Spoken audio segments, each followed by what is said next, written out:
அனைவருக்கும் வணக்கம். என்னுடைய பேர் சம்பத்குமார், கரூர் மாவட்ட நிருபர். கடந்த 16 வருடங்களாக தமிழ் தொலைக்காட்சியிலும், கடந்த 4 வருடங்களாக ஜெம் தொலைக்காட்சியிலும், அதுக்கு முன்னாடி ஜிடிவி எஸ்பிவியில் ஒரு 3 வருடமும், காவேரி தொலைக்காட்சியில் ஒரு 4 வருடமும் நான் பணியாற்றியிருக்கிறேன். இப்போவும் பத்திரிகையிலும் பணியாற்றியிருக்கேன். இது மாதிரி பன்முகத்தன்மையோட முடிந்த வரைக்கும் முழு தொழிலில் பத்திரிகை துறையில் ஈடுபட்டு தொடர்ந்து பணியாற்றி வர்றேன். இப்போது இந்த கிங் ஆப் நம்மளுக்கு வந்ததுக்கு லோக்கல் ஆப்பும் பண்ணிகிட்டு இருக்கிறேன். அப்படி பார்க்கும்போது 24 ஹவர்ஸில் தூங்குகிற நேரம் போக மிச்ச எல்லா நேரமும் செய்தித்துறையில் முழு மூச்சாக வேலை பார்த்துட்ருக்குறேன். தொடர்ந்து எனக்கு சிறு வயதிலிருந்தே செய்தித்துறை மேலே ஒரு தாக்கம் இருக்குது. நான் 8th படிக்கும்போது அப்போ இருந்தே ஒரு பேப்பரை கையில் எடுத்துட்டேன்னா முதல்ல தலைப்பு செய்தியிலேருந்து கடைசி துணுக்கு செய்தி வரைக்கும் எல்லா செய்திகளுமே உள்வாங்கி படிப்பேன். படிக்கிறது வேறு, உள்வாங்கி படிக்கிறது வேறு. அப்படி படிக்கும்போது ஒரு செய்தினா என்ன, அது உள்ளூர் செய்தினா அப்படி இருக்கும், ஒரு மாவட்ட செய்தினா அப்படி இருக்கும், ஒரு அமைச்சர் கலந்துக்கிட்டால் அந்த செய்தியோட தாக்கம் எப்படி இருக்கும், ஒரு எம்எல்ஏ கலந்துக்கிட்டால் அப்படி இருக்கும், அதே சமயத்தில் அதிகாரிகள் கலந்துக்கிட்டால் அந்த செய்தியோட தாக்கம் எப்படி இருக்கும், அதுக்கு நம்ம என்ன அந்த இடத்துல எப்படி முக்கியத்துவம் கொடுக்கணும், அந்த செய்தியில் ஏற்கனவே சொல்லப்படாத விஷயங்கள் என்ன அப்படிங்கிறத கேட்டு அதை லீட் பண்ணி தலைப்பாக கொடுத்து அந்த செய்தியை பண்ணும்போது அந்த செய்தியே ஒரு வித்தியாசமாக இருக்கும். ஏன்னா ஒரு அதிகாரி வேறொரு மாவட்டத்தில் அந்த நிகழ்ச்சி நடத்தியிருப்பார், அதே நிகழ்ச்சி இங்கே நடத்துவார், அங்கே சொன்ன கருத்து இங்கேயும் சொல்லுவார். அதே சமயத்தில் அங்கே இல்லாத ஒரு செயல் இங்கே நடந்ததை சுட்டி காட்டுவார். அப்போ அந்த சுட்டி காட்டுற கருத்து தான் அங்கே நடந்த நிகழ்ச்சிக்கும் இங்கே நடக்கிற நிகழ்ச்சிக்கும் சொல்லப்படுற புதிய கருத்து. அப்போ அந்த புதிய கருத்துக்களை நம்ம உள்வாங்கணும்னா ஒரு செய்தி களத்தில் போய் உட்காந்தோம் அப்படின்னா அங்கே நடக்கிற ஒவ்வொரு அசைவுகளையும் நம்ம உள்வாங்கணும். உள்வாங்கும் போது தான் அந்த வித்தியாசம் நம்மளுக்கு தெரியும். அது இல்லாமல் செய்தித்தாள்களை நம்ம அன்றாடம் படிக்கணும். படிக்கும்போது தான் வேறு மாவட்டத்தில் நடந்த நிகழ்ச்சிகளில் என்ன செய்தி கொடுத்துருக்காங்க, இவர் அங்கே என்ன சொன்னார், இங்கே என்ன சொல்ல வர்றாரு அப்படிங்கிறத தெரிஞ்சுக்கலாம். அதே மாதிரி சென்னையில் யாரோ ஒருத்தர் ஒரு முக்கியமான ஒரு விஷயம் தொடர்பாக ஒரு ப்ரெஸ் மீட்டோ அல்லது ஒரு சம்பவமோ நிகழ்ச்சியோ பேட்டியோ கொடுக்குறாங்கன்னா அதனுடைய எதிரொலி நம்ம மாவட்டத்தில் எப்படி எதிரொலிக்கும் அப்படின்னு தெரிஞ்சுக்கிறதுக்கு இந்த பத்திரிகையில் நம்ம தொடர்ந்து படிக்கும்போது அதை உள்வாங்கி கொள்ளும்போது அதனுடைய எதிரொலி அல்லது அதனுடைய தொடர்ச்சி அல்லது அதனுக்கு எதிர்மறையாக நடக்கக்கூடிய ஏதாவது விஷயங்கள் இருந்தால் அதை எல்லாத்தையும் நம்ம புரிஞ்சிக்க முடியும் சடனாக. அப்போது அந்த இடத்துல அந்த கருத்துக்களை கேள்வியாக அந்த நபர்கிட்ட வச்சோம்னா நம்மளுக்கு வித்தியாசமான பதில்களும் வித்தியாசமான செய்திகளும் அதன் மூலமாக கிடைக்கும். இப்படியெல்லாம் நம்மளை பரிணாமம் இந்த செய்தித்துறையில் நமக்கு ஏற்கனவே கிடைத்த ஒவ்வொரு துறையிலும் ஒவ்வொரு நிர்வாகத்துக்கு கீழேயும் வேலை செஞ்சதுனால அவங்க கொடுத்த கைடன்ஸில் இந்த விஷயங்களெல்லாம் நம்ம கற்றுக்கிட்டோம். இப்போ கற்றுக்கிட்டதுனால நம்ம இந்த செய்தித்துறையில் முடிந்த வரைக்கும் நம்மளால் என்ன செய்ய முடியுமோ அதை நம்ம செய்துகிட்டு இருக்கிறோம். அந்த அடிப்படையில் இப்போ கிங் ஆப்லேயும் நம்ம தொடர்ந்து பயணம் பண்ணிகிட்டு இருக்கிறோம். செய்திகளை கேட்குறாங்க, நம்மளும் செய்திகளை ஒரு செய்தி இதில் பார்த்திங்கன்னா சின்ன சின்ன செய்திகள் எல்லாமே செய்தியாக்கக்கூடிய ஒரு சூழல் ஒரு வாய்ப்பாக இதில் கிடைக்குது. ஏன்னா ஒவ்வொரு நிறுவனத்துக்கும் ஒரு ஸ்டேட்டஸ் இருக்கும். அவங்க இதெல்லாம் ஒரு செய்தியாக இது தேவையில்லாமாங்க. ஆனால் எதுவெல்லாம் செய்தியாக்க முடியுமோ அதெல்லாம் செய்தி களமாக நம்மளுக்கு இந்த கிங் ஆப் அமைஞ்சிருக்கிறது ஒரு பெரிய விஷயம். அதனால் நம்ம திறமைகளை வெளிப்படுத்துறதுக்கான ஒரு பெரிய பொக்கிஷமாகவும் வாய்ப்பாகவும் சந்தர்ப்பமாகவும் எதிர்காலத்தில் இன்னும் பல விஷயங்களை நம்ம முன்னிலைப்படுத்துறதுக்கான ஒரு வாய்ப்பாகவும் இந்த கிங் ஆப் தளம் நம்மளுக்கு அமைஞ்சிருக்குது. அதனால் தொடர்ந்து இதில் பயணிக்கிறதுல எனக்கு ரொம்ப சந்தோஷம்தான். தொடர்ந்து இன்றைக்கி 8 மாதத்துக்கு அப்புறம் இன்றைக்கி தான் நம்ம எல்லோரும் சந்திக்கக்கூடிய ஒரு வாய்ப்பை உருவாக்கி கொடுத்துருக்காங்க. அந்த வாய்ப்புக்கு என்னுடைய நன்றியை தெரிவிச்சுக்கிறேன். நன்றி, வணக்கம். ஒரு 24 வருஷமாக இந்த மீடியா ஃபீல்டில் இருக்கேன். நிறையா அனுபவங்கள், அதாவது அனுபவங்கள் தாண்டி பார்த்திங்கன்னா நிறையா பிரச்சனைகளை சந்திச்சிருக்கோம். செய்தித்தளத்துக்குள்ளே உள்ளே போகிறப்ப பார்த்திங்கன்னா ஒரு செய்தியாளராக சந்திக்கக்கூடிய நிறையா பிரச்சனைகள் இருக்கும். பட் நிறையா விஷயங்களை பார்த்திங்கன்னா விஷுவல் மீடியாலேயோ இல்லை இதுலேயோ கொடுக்க மாட்டாங்க. ஹைப்பர் லோக்கல் அப்படிங்கிறது பார்த்திங்கன்னா ரொம்ப ஒரு அட்வான்டேஜ்னு யாருமே கொடுக்க முடியாத ஒரு செய்தியை நம்ம கொடுக்கலாம். இன்றைக்கி பிரிண்ட் மீடியாவில் கூட பார்த்தீங்கன்னா வந்து உங்கள் கருத்து அப்படின்னு சொல்லி போடுவாங்க. பட் அந்த செய்தியை பப்ளிஷ் பண்ண மாட்டாங்க. அவங்களுக்கு வந்துட்டு பேஜ் இல்லாமாங்க, இல்லைன்னா இது காலம் இது பண்ணாங்க. பட் கிங் பிளாட்ஃபார்மை பொறுத்த வரைக்கும் அது ஒரு பெரிய அட்வான்டேஜ். எல்லாமே கொடுங்க, நீங்கள் எதையும் மிஸ் பண்ணாதீங்க. உங்கள் லோக்கல் ஹாப்பனிங்ஸ் வந்து பப்ளிக்கிட்ட போய் சேரணுன்னா உங்களுக்கு இந்த பிளாட்ஃபார்ம் அதுக்கு இன்றைக்கி நிறைய வெப்சைட்ஸ் இருந்தது. பட் இருந்தாலும் நம்மளுடைய அந்த புகைப்படங்கள், அந்த செய்தி வந்து மக்கள்கிட்ட போய் ரீச் ஆகிறது ஒரு பெரிய இதாக இருக்குது. நல்ல வரவேற்பு கிடைச்சிருக்கு. அவங்க அதை வந்து விரும்புகிறாங்க. தன்னுடைய செய்தி அல்ல தன் சார்ந்த பிரச்சனைகள் ஏதோ ஒரு விதத்தில் அதிகாரிகள்கிட்ட முன்னிலையில் வந்து இதை கொண்டு போய் வந்துட்டு கன்வே பண்ணுறது ஒரு பத்திரிகையாளனுடைய கடமை. ஆக்சுவலாக இங்கே இருக்கக்கூடிய பிரச்சனையை கொண்டு போய் அதிகாரியோட முன்னிலையில் அதுக்கு அவங்களுக்கு தீர்வு அவங்களுக்கு கிடைக்கிறதுக்கான முயற்சியை எடுக்கிறது தான். அந்த முயற்சியை வந்துட்டு இந்த டீம் நல்லாவே பண்ணுறாங்க. ஓவரால் இந்த 8 மாதமாக இங்கே ஒர்க் பண்ண நிறையா ஃப்ரெண்ட்ஸ், புதுசாக தெரிஞ்ச புது ஃப்ரெண்ட்ஸ், ப்ளஸ் ஆல்ரெடி எனக்கு எக்ஸிஸ்டிங்கில் தெரிஞ்ச ஃப்ரெண்ட்ஸ் எல்லாத்தையும் ஒரு நல்ல நட்பு கிடைச்சிது. ஒரு பெரிய அட்வான்டேஜ். இன்னும் இது நல்லா வரணும். அதுக்கான இதுக்கு இன்றைக்கி மீட்டிங் கூப்பிட்ருக்காங்க. Hope let's we travel together. Thanks a lot. அனைவருக்கும் வணக்கம். என்னோட பேர் ஜெயக்குமார், நாமக்கல் மாவட்டம் திருச்செங்கோடு. நான் 2000 காலைக்கதிர் ஃபோட்டோகிராஃபராக ஸ்டார்ட் பண்ணினேன். அதுக்கப்புறம் ஆகாஷ் டிவி, கலை சார் நாங்கள் எல்லாமே ஆரம்பத்தில் ஆகாஷ் டிவி நாமக்கல் டிஸ்ட்ரிக்ட் சேனலில் ஒர்க் பண்ணோம். அப்புறம் இப்போ பாலிமரில் இருந்தேன், தந்தி டிவியில் இருந்தேன். இப்போ கிங் ஆப் பண்ணிகிட்ருக்கிறேன். இப்போ நம்ம எல்லோரும் சொன்ன மாதிரி நம்ம எந்த செய்தியை எதை அனுப்புனாலும் போட்டுறாங்க. அப்படி இல்லைனாலும் மேடம் அனுப்புங்கன்னு சொல்லி கம்பல்சரி சரஸ்வதி மேடம் நம்மக்கிட்ட செய்தி வாங்கிடுறாங்க. இப்போ சந்தோஷமாக இருக்குது. கலை சார்லாம் பார்த்தீங்கன்னா கிட்டத்தட்ட 20 வருஷம் அந்த ஃபீல்டில் எங்களுக்கு பழக்கம். இதே அப்படியே கண்டினியூவாக பண்ணி இன்னும் மென்மேலும் வளர்கிறதுக்கு என்னோடய ஃபுல் சப்போர்ட்டை கண்டிப்பாக தந்துருவேன். நன்றி. இவரை பற்றி சொல்லணும் அப்படின்னா, எங்கள் நாமக்கல் டிஸ்ட்ரிக்டில் குமாரபாளையத்தில் இவரை மீறி இவங்க தம்பி இவங்களை மீறி எந்த நிறுவனமும் மீடியா இண்டஸ்ட்ரியில் இல்லை அப்படி தான் சொல்லணும். ஏன்னா அந்த ஊரில் யார் வந்தாலும் இவங்ககிட்ட மட்டும்தான் நியூஸ் இருக்கும். அந்த மாதிரி அனைத்து கம்பெனிக்கான மீடியா ஹப்பும் இவங்க ஆஃபீஸாக ரன் பண்ணுறாங்க. அவ்வளோ டேலண்டட் பர்சன். இப்போ ஒவ்வொரு மீடியாவுக்கும் ஒவ்வொரு நேரட்டிவ் இருக்கும். அதுக்கு தகுந்த மாதிரி கண்டென்ட்டை மாற்றி எல்லாமே ஈவினிங் ஒரு 1/2 மணி நேரத்துக்குள்ளே அந்தந்த சேனலுக்கு தகுந்த மாதிரி கொடுக்குறதுல இவங்க பயங்கர எக்ஸ்பர்ட்டு. அங்கே இருக்கிற ஆல் பார்ட்டிஸு ஆல் கவர்மெண்ட் ஸ்டாஃபும் இவங்க என்ன கொடுக்க போகிறாங்கன்னு தான் உற்று நோக்குவாங்க. அந்த வகையில் பாண்டியன் சார் நிறையா பேருக்கு எக்ஸாம்பிளாக இருக்காங்க. இவரோட நான் நெருங்கி பழகிற வாய்ப்பு இல்லைனாலும் இவங்களை ரசிச்சிருக்கேன். ஏன்னா ஒரு ட்ரெண்ட் செக்டரே சொல்லலாம். அந்த ஊரில் இவங்களை எல்லை தாண்டி யாருமே உள்ளே வர முடியாதுங்கிற இதை கொடுத்துருக்காங்க. இவர் மாதிரி எல்லாருமே உருவாகணுங்கிறது ஆசை. நான் நாமக்கல் டிஸ்ட்ரிக்ட் குமாரபாளையம் பாண்டியன் என்னோடய பேர். நான் 99 சன் டிவியில் ஒர்க் பண்ணிகிட்ருக்கேன். 99 எனக்கு வாய்ப்பு கொடுத்தது அப்போது ராஜா சார் எடிட்டர் இருந்தார்.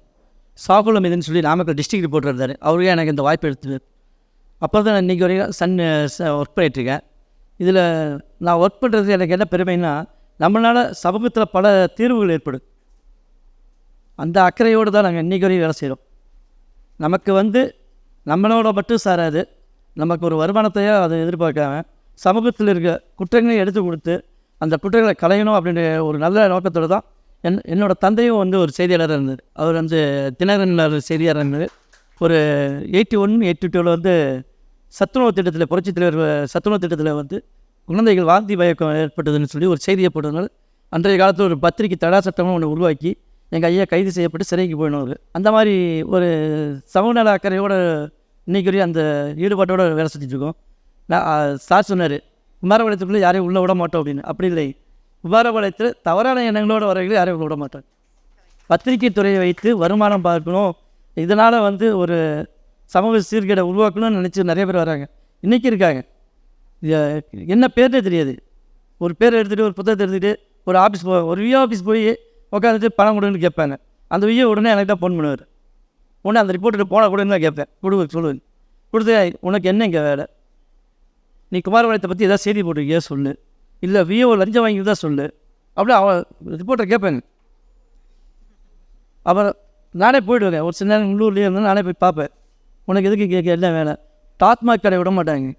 ஒரு பத்திரிகை துறையை இன்றைக்கி அழிக்கணுன்ற எண்ணத்தில் நிறைய பேர் வேலை செய்கிறாங்க. உதாரணத்துக்குங்க, குமாரபாளையம் எல்லாம் புது செய்தியாளர்கள் எல்லாமே புதுசு பசங்க. நான் மட்டும் தான் சீனியர் வாங்கி பிரிண்டிங் மீடியாவில் சீனியர் இருக்காங்க. விசுவல் மீடியாவில் சீனியர் யாருங்க கிடையாது, நான் ஒருத்தர் தான் இருக்கேன். நான் 25 வருஷமாக இருக்கனால புதுசாக வர பசங்களுக்கு திடீர்னு ஃபோனோ வந்துடுவாங்க. ஆஃபீஸில் ஒரு விசுவல் போயிடுச்சு, உடனே ஃபோனோ வந்துடுவானுங்க. அவளுக்கு தொலைவிட்டானா எங்கே தான் இருக்கீங்கன்னு தான் கேட்பானுங்க. ஸ்கிரிப்ட் அடித்து கொடுத்துருப்பாங்க பசங்களுக்கு எல்லாம் இன்றைக்கி வரைக்கும் அதை ஸ்கிரிப்ட் அடித்து கொடுத்துட்டேங்க பசங்களுக்கு. இருந்தாலும் அவனுக்கு ஃபோனை கொடுக்குறது பயந்துக்குவானுங்க. உடனே வந்து ஃபோனை வந்து மேடமே இன்றைக்கி வரைக்கும் மேடம் பற்றி ஒரு உண்மையை சொல்கிறேன். ஜிடிவியில் மேடம் இருக்கும்போதும் சரி, காவிரி டிவியில் இருக்கும்போதும் சரி, என் பிரதர் ஒரு ஓன் பிரதர் மேடத்திட்ட ஒர்க் பண்ணிட்டு இருந்தான். அன்றைக்கி வந்து அவன் ஃபோனை வந்தவங்க உடனே என்ன பண்ணிடுவாங்க, அண்ணா மேடம் கூப்பிட்றேன், ஃபோனை கூப்பிட்றேன், நீ கொடுங்க அப்படின்னும். நான் தான் கொடுப்பேன். ஒன்றும் பண்ண மாட்டேன், வாயில் ஒரு மிட்டாயை போட்டுக்கிட்டு குழந்தை மாதிரி பேச ஆரம்பிச்சிடுவேன். வேறு வழி இல்லை. ஏன்னா அவனுக்கு அது பேச வர மாட்டேங்குதுன்னு நம்ம பேசுகிறோம். ஒரே நாளுங்க காவிரி ஆற்றுக்குள்ளே ஒரு வேட்டி கவுந்துருச்சுங்க. டிரைவர் உள்ளே சிக்கிட்டே இறந்துட்டான். நானும் என்ன 2 பேர் தான் விசுவல் மீடியாவில் இருக்கிற போராளையுமே. நானும் தம்பியும் வந்து சில நாமக்கல்ல இருக்கேங்க. ஒரு ஃபங்க்ஷனுக்கு வந்துட்டோம். விடியாலும் 4 மணிக்கு இன்சிடென்ட் நடந்துருச்சு. நாங்கள் புறப்பட்ட உடனே ஃபங்க்ஷன் பார்க்க வேண்டாம், நம்ம கிளம்புற செய்திக்கு போகலாம். 2 பேரும் கிளம்பிட்டேங்க. 5:30க்குலாம் ஆஃபீஸ்லேருந்து லைன்லேருந்து வந்துட்டார். 6 சேனலுங்க, 6 சேனல்கார பசங்களை எங்களுக்கு லிங்க் பண்ணிட்டானுங்க, கார்பரேட் போட்டானுங்க. நீங்கள் தான் பேசு, நீ தான் பேசணுங்க. நான் இங்கேருந்து நாமக்கல்ல இருந்து குமாரமலை போகிறதுக்குள்ள 6 ஃபோனோட நிறைய கொடுக்குறேங்க. ஏன்னா அந்த பசங்க பயப்படுறாங்க, ஃபோனை கொடுக்க பயப்படுறானுங்க. ஃபோனுக்கும் டிஃப்ரெண்ட்டாக தான் கொடுக்குங்க. 6 பேர்த்துக்கு 6 டிஃப்ரெண்ட்டாக தான் இருக்குங்க. ஆனால் அப்பயும் என்னோடய செய்தியை கண்டுபிடிச்சிட்டாங்க.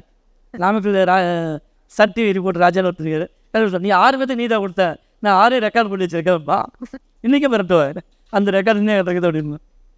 அதாவது நமக்கு நம்ம ஜூனியர்ஸையும் நம்ம என்கேஜ்மெண்ட் பண்ணால் தான் அவனும் வந்து அடுத்த ஃபீல்டுக்கு வருவாங்க. அவனுக்கும் வந்து தொழிலை சொல்லிக் கொடுக்கும்போதே ஒரு நயத்தோடு சொல்லிக் கொடுத்தோம்னா அவனும் அந்த பணம் அப்படின்ற குறிக்கோளோட ஒரு சமூக சிந்தனையோட வேலை செஞ்சால் நல்லது அதிகமாக நடக்குங்க. தீயது நிறைய இருக்குது, அதை நம்ம தவிர்த்துட்டு நல்லது செய்யணும்னு நினச்சோம்னா இன்றைக்கும் மக்களுக்கு சர்வீஸ் நிறையா இருக்குது. கொரோனா காலத்தில் பார்த்தீங்கன்னா என்னோடய இண்டிவிஜுவல் முயற்சியில் கொரோனா காலத்தில் 63 நாள் உணவு கொடுத்தேங்க. 3 நேரமும் உணவு கொடுத்தேன். அதுக்கு வந்து எந்த அரசியல் பாகுபாடும் வச்சுக்கிறீங்க. ஆனால் அரசியல்வாதிகள் எல்லாமே வந்தாங்க. 63 நாள் டெய்லி 3 நேரம் சாப்பாடு கொடுத்தேன். ஒரு நேரத்துக்கு 1500 பேர்த்துக்குங்க. அத்தனை பேர் எனக்கு மக்கள் வந்து சப்போர்ட் பண்ணாங்க, அன்றைக்கி செஞ்சாங்க. அதே மாதிரி ஜல்லிக்கட்டு போகிற சென்னையில் நடந்தப்போ குமரபாளையத்தில் ஒரு மாதா காமிச்சாங்க. 5000 பேர்த்தை கூட்டிகிட்டு வந்து ஒரு ஏரியாவில் உட்கார வச்சு அந்த ஏரியாவையும் ஒரு மாதா செஞ்சு ஒரு 6 நாள் போராட்டம் நடத்துங்க. அது நல்ல வரவேற்பு இருந்தது. இன்றைக்கு வரைக்கும் சமூக சிந்தனையோடு தான் அன்றைக்கி நான் வேலை செஞ்சுருக்கேங்க. அந்த சமூக சிந்தனை ஒவ்வொரு பத்திரிகையாளர்கிட்டையும் இருந்தால் ஊர் நல்லா இருக்கும் அப்படின்றது என்னோடய ஒரு ஆம்பிஷனு. ரொம்ப நன்றி. மிக்க நன்றி சார். அனைவருக்கும் வணக்கம். நான் கிருஷ்ணகிரி மாவட்டத்திலேருந்து வரேன். என்னோடய பேர் அருண்குமார். நான் ஒரு 9 வருஷமாக இந்த ஃபீல்டில் இருக்கேங்க. ஆரம்பத்தில் வெளிச்சம் தொலைக்காட்சியில் நான் அறிமுகமானேன் கிருஷ்ணகிரி மாவட்டத்தில். அதில் சார் முருகேசன் சார்கிட்ட நான் வேலை செஞ்சுருக்கேன். சாரோட அனுபவம் சார்கிட்ட நிறைய கற்றுருக்கேன்.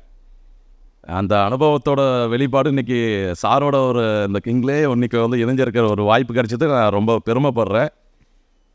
அதே போல் பார்த்தோம்னா இன்றைக்கி சமூகத்தில் வந்து நிறைய மாற்றங்களை வந்து ஏற்படுத்தணுன்ற எண்ணத்தில் இந்த செய்தி தொலைக்காட்சி நிறுவனங்கள் எல்லா இடத்துலையும் இயங்கிட்டு வருது. இதில் நம்ம கிங் ஆப்போட செயல்பாடும் இந்த சமூகத்துக்கு ஒரு பெரிய மாற்றத்தை ஏற்படுத்தணும், இன்னும் மேலும் வளர்கிறதுக்கு என்னுடைய வாழ்த்துக்களையும் தெரிவிச்சுக்கிறேன் சார். நன்றி சார். அதுக்கு வணக்கம். நான் ராமநாதபுரத்துலேருந்து வந்தேங்க. 2000 வந்து இந்த ஃபீல்டுக்கு வந்தேன். 2000 வந்தால் இந்த ஃபீல்டில் வந்து கேமராமேனாக இந்த ஜேடிவி ஃபஸ்ட் அப்படி என்னை முதல்ல இந்த இதுக்கு என்னை இன்ட்ரடியூஸ் பண்ணதே எங்கள் அக்கா தான். ஜிடிவியில் வந்து என்னை ரிப்போர்ட்டராக போட்டு பெரிய அளவு கொண்டு வந்தாங்க அந்த சேனலையே. அது மாதிரி கிங் ஆப்புக்காண்டி பெரிய அளவில் நாங்கள் உழைப்போம், பெரிய அளவில் இந்த கிங் ஆப்பை உருவாப்பேன். தேங்க்யூ. என் பேர் அருண். நான் திருச்சியிலேருந்து வரேன். கிட்டத்தட்ட ஒரு 15 இயர்ஸாக நான் அந்த ஃபீல்டில் இருக்கேன். ஸ்டார்டிங்லேருந்து லோக்கல் டிவியில் கேமராமேனாக இருந்து, அப்புறம் கலைஞர் டிவி, காவேரி டிவி, நல்ல அந்த ஜிடிவி அப்படின்னு ஒவ்வொரு சேனலில் இருந்துட்டேன். இப்போ மலை வருஷத்தில் கேமராமேனாக இருக்கேன். கிங் ஆப்பு நம்ம எடுத்துருக்க புது பிளாட்ஃபார்ம் வந்து எல்லாத்துக்கும் ஒரு புது நம்பிக்கை கொடுக்கும்னு நான் எதிர்பார்த்தேன். என் பேர் கார்த்திக். மதுரை மட்டும் தான் இருக்கேன். 2018 நான் இந்த ஃபீல்டில் இருக்கேன். விண்டேஸில் ரிப்போர்ட்டாக இருக்கேன். நான் இந்த கிங் ஆப்பு நம்ம மேலே தான் சேர்த்து விட்டாங்க. அவங்க ரொம்ப தேங்க்ஸு. என் மெம்பர் வருது. இவர் எனக்கு ஒரு 20 நாளாக தான் தெரியும். ஆனால் 20 நாளாகவும் ட்ரெண்டிங்கில் இருக்கிற ஒரே மனிதர் இவர் ஒன்று தான். இவர் வீட்டுக்கு போனாரா என்னன்னு தெரியாது. விக்ரவாண்டி எலெக்ஷன் ஒர்க்குக்காக வந்து விஷுவல் மீடியாவில் இருந்து ஒரு கண்டென்ட் வாங்குறதுக்காக மேடம் அறிமுகப்படுத்தினாங்க. நான் எங்கள் ஆப்பில் வந்து நியூஸ் கண்டென்ட் போடலாம், விஷுவலுக்கு நாங்கள் வந்து தமிழ்நாடு வைஸ் பண்ணல. விக்ரவாண்டி பை எலெக்ஷன் வருதுன்னு ஒன்று மேடம் அங்கே இருக்க லோக்கல் ரிப்போர்ட்டர் என்னை கனெக்ட் பண்ணுங்கள், விஷுவல்ஸ் வேணும் நம்ம இவரை கொடுத்தாங்க. ஒரு நாள் ஒர்க் பண்ணார், நிறைய கண்டென்ட் கொடுத்தாரு. சரி நல்லா கொடுக்குறாருன்னு நினச்சேன். அடுத்த நாள் பார்த்தா கள்ளக்குறிச்சி இஷ்யூ. மனசை தூங்கவே இல்லை. இரவு பகல் பார்க்காம விக்ரவாண்டி கள்ளக்குறிச்சி மாறி மாறி மாறி மாறி எங்களுக்கு கண்டென்ட் கொடுத்துக்கிட்டே இருந்தார். இவருக்கு வேலை செய்கிறதுக்கே நாங்கள் ஒரு தனி டீம் போடுறதா போயிடுச்சு. இன்றைக்கி அவங்க மிஸ்ஸஸ் வந்தாலும் சொன்னேன், இவர் வீட்டுக்கு வந்தாலும் வரலையா 20 நாளா அப்படின்னு கேட்டேன். இது மாதிரிலாம் ஒரு பர்சன் வந்து கிங்குக்கு கிடைச்சதுக்கு வந்து இந்த எங்களுக்கு ஹெட்டாக இருக்கிற முருகேசன் சாருக்கும் சரஸ்வதி மேடமுக்கும் எவ்வளோ காலத்துக்கும் நான் நன்றி சொல்ல வேண்டிய கடமைப்பட்டிருக்கேன். இது மாதிரி ஒவ்வொருத்தரும் அவங்கவுங்க ரோலில் அவங்களோட ஒரு இன்சிடென்ட் நடக்கும்போது எங்களுக்கு பெரிய வேல்யூபிள் சப்போர்ட்டாக இருக்குது. பெரிய பொருளாதார சப்போர்ட்லாம் எங்களுக்கு நாங்கள் எதுவும் பண்ண கிடையாது. ஒரு மினிமமில் தான் நாங்கள் பண்ணுறோம். ஆனால் எங்களுக்கு பிராண்ட் இமேஜ் இந்த ஒரு 20 நாளாக கிங் இமேஜ் அதிகமானதுக்கு முக்கிய காரணம் கள்ளக்குறிச்சி இஷ்யூவும் விக்ரவாண்டிக்கும் இவர் கொடுத்த சப்போர்ட். அனைவருக்கும் வணக்கம். விழுப்புரம் டிஸ்ட்ரிக்ட் திருப்பூர் ஹரிகிருஷ்ணன். 2015 மீடியா ஃபீல்டில் இருக்கேன். பேப்பரில் இருந்தால் இப்போது விசில் மீடியாவில் இருக்கேன். ரீசெண்டாக ஒரு 1 மந்த்தாக தான் வந்து மேடம் சரஸ்வதி மேடம் வந்து கிங்க்கு சொல்லியிருந்தாங்க. ரீசெண்ட் டேஸில் வந்து என்னால் முடிஞ்ச அளவுக்கு எஃபர்ட் பண்ணியிருக்கேன். இதுக்கு மேலே என்னால் முடிஞ்ச எஃபர்ட் நான் பண்ணி சப்போர்ட் பண்ணுவேன் சார். Thank you sir. இன்னொருக்கு வணக்கம். இந்த மாதிரி கம்மா வந்தேன். அந்த ஃபீல்டில் வந்து ஒரு 5 வருஷமாக ட்ராவல் பண்ணிட்டு இருக்கேன். ஆரம்பத்தில் ஒரு துணுக்கு எழுத்தாளராக நான் வகிஜன பத்திரிக்கை எழுதியிருக்கேன். கேள்விகள் கவிதைகள் அதான் பத்திரிக்கை ஆர்வம், அதனால் இந்த ஃபீல்டுக்கு வந்திருக்கேன். கண்டிப்பாக கிங்கிட்ட நான் கண்டிப்பாக எல்லாமே டெடிகேட் பண்ணிட்டு ஒர்க் பண்ணுவேன். வணக்கம். நான் பரமத்தியூர்லேருந்து வந்திருக்கேங்க. நான் வந்து இதுக்கு முன்னாடி வந்து பார்த்தீங்கன்னா நியூஸ் சேனலில் வந்து ஒரு 7 இயர்ஸ் வந்து ஒர்க் பண்ணிகிட்டு இருந்தேன். அதுக்கப்புறம் வந்து நியூஸ் ரிப்போர்ட்டர்ஸ் எல்லாருமே எங்கள் கூட தான் இருந்திருக்காங்க. அந்த அனுபவத்தில் வந்து அவங்க கூடவே எடுத்துக்கிட்டு இருந்தேன். மேடம் வந்து ஜிடிவின்றப்போ எங்கள் பிரதர் வந்து ஒர்க் பண்ணார். அப்போது என்ன வேகமாக இருந்தாங்களோ அதே வேகம் இது வரைக்கும் பார்த்துக்கிட்டு இருக்கேன். நம்ம கிங் இதுக்கு வந்து நான் இந்த அளவுக்கு என்னோட சப்போர்ட் பண்ணணும் அந்த அளவுக்கு பண்ணுவேன். என்னோடய பேர் வந்து ராஜேஷ் பிரியன். தேனி மாவட்டத்தில் வந்திருக்கேன். நான் 2015 இந்த சிங்கிள் இருக்கேன். என்னோட முடிஞ்ச அளவுக்கு இந்த கிங் அப்போ வந்து நான் முழு சப்போர்ட் பண்ணுவேன்.